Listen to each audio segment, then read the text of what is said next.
The raw location footage from the 1988 serial Remembrance of the Daleks provides a wealth of information about the production process, including revealing one big change that had to be made to the ending. The alteration was needed because of certain decisions during recording, which resulted in several shots having to be dropped from the final episode because they no longer made sense. In this episode, we'll look through some interesting clips for episode 4, reconstruct the problematic scene as it was written, and show why it had to be fixed in the edit.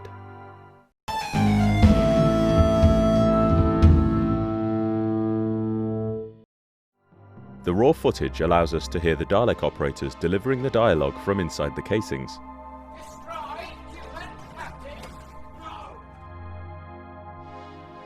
And other elements of the original audio before they were replaced in post-production, such as the director supplying the cue for this explosion.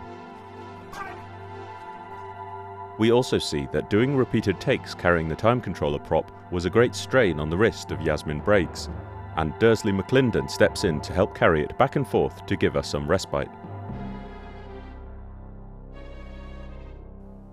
When recording on the streets of London, such as here on Wootton Street, Southwark, we can see that the road wasn't closed to vehicles or pedestrians. In the final cut of the episode, the Special Weapons Dalek was introduced already on the prowl, around the same location as where the firefight had been shot, but as originally recorded, material was captured of it leaving the shuttlecraft with other members of the attack squad. Anything which came out of the main doors had to be loaded in backwards, as seen here. Plus, the space inside could only accommodate 3 props. Initially, shots were recorded with just standard Daleks, and then the shuttle entrance was loaded with 2, plus the Special Weapons Dalek. An additional angle was shot, but never used. An even more exciting angle was captured, which helped sell the idea of the capacity of the shuttle by having 3 Daleks already outside and then 2 more units emerge.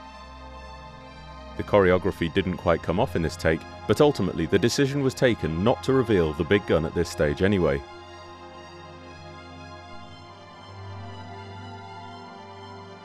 To achieve the goal of showing a squad of 4 standard Daleks leaving the shuttle, in the final edit a split screen effect was very cleverly used. So these are just a few points of general interest from the raw footage, but amongst the many shots which don't eventually appear on screen are several which seem to defy explanation. In the broadcast version, the Imperial squad storms the yard, exchanges fire with the Renegade faction, Mike steals the time controller, and the Special Weapons Dalek trundles forth to vaporise the opposition. The Imperials then leave with the Hand of Omega. But in this unbroadcast footage, we see Mike leave the yard with the time controller, as if he can't see the 4 Daleks standing around, nor do they react to him. But this is a point in the story after the Special Weapons Dalek had wrought total destruction on the Renegade forces, so the yard should be completely empty. It is baffling in the context of the narrative we're familiar with.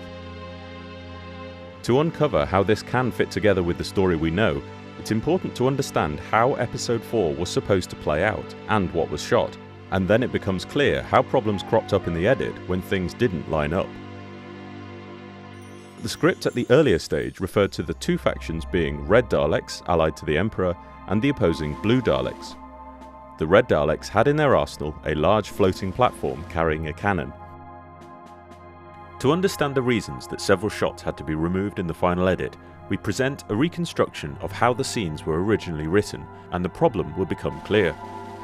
But so that you can enjoy the unseen footage from the cutting room floor, we will not use the scripted red and blue colour schemes, but instead show grey and black Renegades and the white and gold Imperials, along with the Special Weapons Dalek that replaced the floating weapons platform in the final version. In the script, the yard contains only the Supreme Dalek and 1 Renegade guarding Mike and Mr. Ratcliffe. The gates disintegrate, and 2 Imperial Daleks come forward. The Grey Dalek, which had been guarding the humans, moves to intercept the intruders, but it takes 2 hits from the Imperial Daleks and goes dead. The Black Dalek then swings into action, moving past its dead subordinate, and with a burst of fire, destroys the 2 Imperials. Mr. Radcliffe seizes his opportunity and grabs the time controller. The girl zaps him with energy from her hands and he collapses in pain. Mike grabs the time controller and runs. The Black Dalek fires after him, but he escapes. The Black Dalek tells the girl to recover the time controller before exterminating the injured Radcliffe. After a deleted scene in the cellar, the action cuts back to the warehouse. Hearing weapons fire, the Black Dalek retreats inside the building. A group of Imperials then enters the yard, and with no active renegade Daleks to guard it, they gather around their prize, the coffin with the Hand of Omega inside. Cut to the mothership bridge, where the Daleks report their successful mission. Mike emerges from hiding with the time controller, and he sees the Imperial Daleks leaving with the Hand of Omega. The squad of Daleks then passes Ace and the Doctor's hiding place. Many scenes later, we cut back to the warehouse, where the Black Dalek finally emerges from hiding. So that was how it was written. But how did it change when it was recorded? Firstly, it was largely condensed into one single confrontation, instead of being divided into the Imperials attacking in two waves. The set piece began with a massive pyrotechnic designed to destroy the gates and reveal the Imperial Dalek attack squad, but the scale of the explosion was enough to damage the props to the point where the reveal was made unusable, a fact which the visual effects team recognised immediately and walked forward to assess the damage. But director Andrew Morgan was not happy with them doing this, and he berates the crew for entering the shot before he had said cut. We all came into the shot just as the smoke was clearing to reveal the Daleks. I just don't understand it. I just don't understand why they do these things. That is stupid. For the reverse shot of the Renegade units, smoke was sprayed for continuity and two Daleks wobbled forward to face the incoming threat, which was footage never utilised. A lengthy view of the Imperial Daleks entering the yard was recorded, but the operators struggled enormously to cope with the uneven ground and the scattering of debris. The first attempt was unusable. A second take was done with barely any improvement, and all but 2 seconds was ultimately left on the cutting room floor. As we showed in the reconstruction of the scripted sequence, there had originally been only one grey Dalek in the yard, which was rendered inoperative before the main Imperial assault squad arrived, and therefore the Hand of Omega was captured without the use of the Special Weapons Dalek. But in the version that was recorded, the battle was scaled up by having 4 Renegade Daleks present, and it was much more logical to give the Hand of Omega this level of protection considering how valuable it was. In the script, and in these 2 examples as recorded, when the standard Daleks hit each other with gunfire, they are immobilised rather than blown to pieces. This would have meant that after a battle involving standard Daleks was over, dead casings would have been lying around the yard, which is what we see here. So what this footage is showing is the aftermath of a battle that ended differently to the version we know. But it was not the only scene that was part of this alternative version. Here we see a shot of the girl leaving the Renegade base to pursue Mike back to the B&B. And finally the Black Dalek emerges from hiding too, and it passes its dead comrades. And none of this is in the broadcast version. So why did this recorded material have to be lost? The answer lies in the fact that the scripted version never has the Special Weapons Dalek being used to clear the yard before the Hand of Omega was seized. But once the decision had been made to add more Daleks into the battle and raise the stakes, it would have been completely illogical for the Special Weapons Dalek not to have been used in this epic confrontation.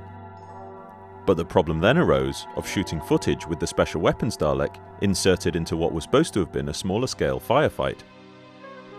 This is how the shot was set up, and on the first take, the operator failed to hear his cue and didn't rotate the weapon, meaning all the bangs and flashes were wasted. A retake was ordered, and this time when the gun was pointed, the charge was set off, but the prop had rotated too far and the barrel wasn't in frame. A third and final take was recorded, which seems to have been deemed successful, but it's becoming clear that the footage shot is not adequately telling the story of how the battle was won.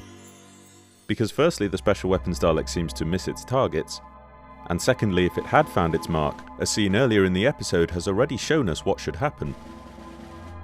As specified in the script, when it deployed its awesome firepower, its victims were completely vaporized, as shown memorably in this sequence. Therefore, when it came to making sense of this scene in the edit, it was decided to recycle the same footage of the explosion from the earlier scene, and show the same level of complete devastation. So now it became clear that the Special Weapons Dalek totally obliterated all the opposition with its final blast. But that would have meant that afterwards the yard would look something like this. And we know that it didn't, because of the unseen footage showing Mike making his way past the deactivated casings, which were also seen in the shots with the girl and the Supreme. With the end of the battle re-edited so that the Renegades were completely vaporized, all the shots showing dead Daleks had to go. Thankfully, the scene with Mike could simply just be cut early, and there was no loss of clarity by not showing the girl leaving the Renegade headquarters.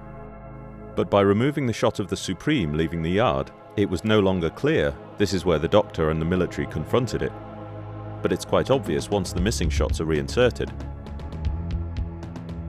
and the remains of the distinctive green gates can be seen to the side. Before we see the final edits that had to be made, there are a couple of things of note. When the Doctor upsets the Supreme Dalek, the enthusiastic wobbling of the operator inside causes the head to come off its pivot, and then we see effects assistant Andy David coming in to fix it.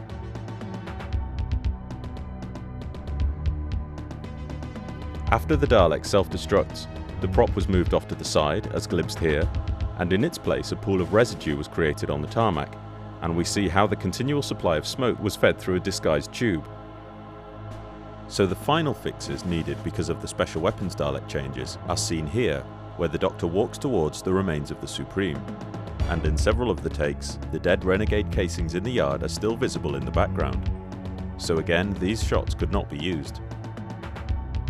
The scene was supposed to conclude with the Doctor turning on his heel and walking back to the others, but the full shot could not be used because once again the Daleks that should not exist are seen in the background. So this shows how one decision to include the Special Weapons Dalek in the final battle caused a chain reaction of difficulties which had to be fixed later.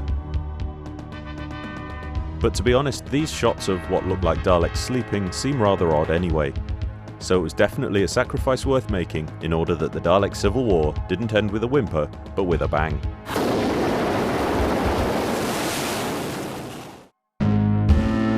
Please hit the subscribe button if you're new to our channel, as we have more content like this coming soon.